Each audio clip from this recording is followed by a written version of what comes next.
வணக்கம். திராவிட மாடல் ஆட்சி தான் பொற்கால ஆட்சி அப்படின்னு முதல்வர் அவர்கள் அடிக்கடி சொல்லிட்டு வர்றாரு.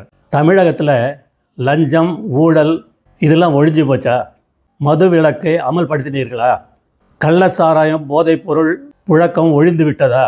ஆக்கிரமிப்புகளை அகற்றி நீர்நிலைகளை மேம்படுத்தி கனிம வள கொள்ளைகள் தடுக்கப்பட்டு விட்டதா? தமிழகத்தின் நாளுக்கு நாள் ஏறி வரும் கடன் சுமை குறைந்து விட்டதா? எதுவுமே இல்லைங்களே. அப்போ எப்படிங்க பொற்காலம் சொல்லுவீங்க? காமராஜருடைய ஆட்சி தான் பொற்கால ஆட்சின்னு சொல்லுவாங்க. நிறைய பள்ளிக்கூடங்கள் திறந்திருக்கார். பிள்ளைகளை படிக்க வைத்தாரே தவிர குடிக்க வைக்கவில்லை. நிறைய தொழிற்சாலைகள் திறந்தார். விவசாயத்தை மேம்படுத்துவதற்காக அணைகளை கட்டினார்.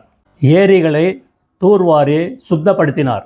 திராவிட கட்சிகளோ அந்த நீர்நிலைகளை மூடி அதில் கட்டடங்களை கட்டி வச்சிங்க. காமராஜர் இருந்தபோது அவர்கிட்ட இருந்தது 200 ரூபாயோ 300 ரூபாய் தான். ஆனால் கருணாநிதி அவர்கள் இறக்கும்போது 3 தலைமுறைக்கு தேவையான கோடீஸ்வரராக இருந்தார். ஜெய்ஹிந்த்.